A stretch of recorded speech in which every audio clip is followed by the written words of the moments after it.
4 steps to take control when you're feeling overwhelmed. Now, this is a video that I just watched by Mel Robbins. If you don't know who Mel Robbins is, I encourage you to check her out.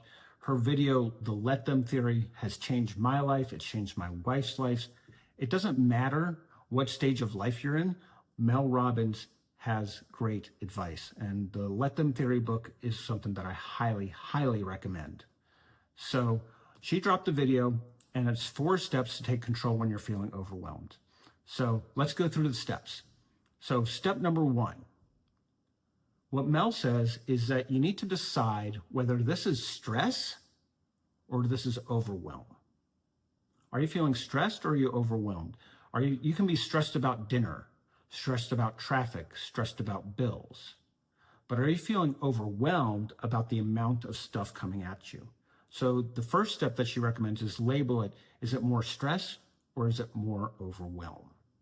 That's step number 1. Step number 2, breathing. Now, this shouldn't come as a shock to any one of us. All of us know that there's breathing that we should be doing to calm our nervous systems down, but there's so many different types. There's box breathing, there's 4-7-8, there's all these different types of breathing. So what type of breathing does she recommend? She recommends 2 sharp inhales and an exhale. And what this reminds me of is, for those of you who have ugly cried, raise your hand. That's exactly what you do when you ugly cry. You do those 2 sharp inhales and that exhale. And she goes into the science of why this is effective. But that's a great technique, and you can do it any time, and it doesn't take long. The third thing that she talks about is a brain dump.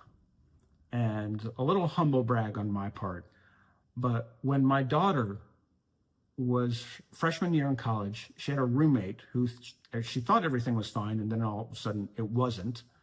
And the roommate just left. There was no meeting with the RA.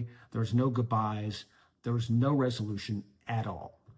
And so my daughter had all these thoughts of like, what did I do? What did I say? You know, she had all these feelings that she needed to process, and exams were coming up. So what I told her to do was exactly this. Write down all your feelings. Don't worry about grammar. Don't worry about punctuation. Don't worry about any of it. Just write down your feelings, stream of consciousness, until you feel better. It can take 1 page. It can take, 5 minutes. It can take 10 minutes. It can take an hour. Until your body starts to calm down, that's when you know that you're done. Now, Mel Robbins in her video says to do it for 10 minutes. I think that's great too. I don't have a problem with that. Do it for as long as you can. If you only have 1 or 2 minutes, do it for that. If you only have 5 minutes, do it for that. Ideally 10 minutes, but in my humble opinion, I would even go further. I would go for as long as it takes to make you feel better. So that's number 3. Number 4 is really interesting, because we all know this. When we get overwhelmed, it's because too much is coming at us that we don't have control over. When we don't have control over, we don't feel in charge of our lives. And so her recommendation is to do one thing that makes you feel like you're making forward progress. What's one thing that you can do to make you feel like you have some momentum in your life? It can be, not drinking. It can be going for a walk. It can be, starting to play an instrument, or signing up for a class that you've always wanted.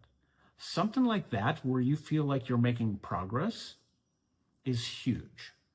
So those are the 4 steps that she talks about. I think these are great steps. I would highly recommend them. I would love to know what you all think. Now, is this stuff that you knew before, or is this kind of, I knew this, but it has some tweaks on it, or did you not know this before? Or is there something you'd like to add?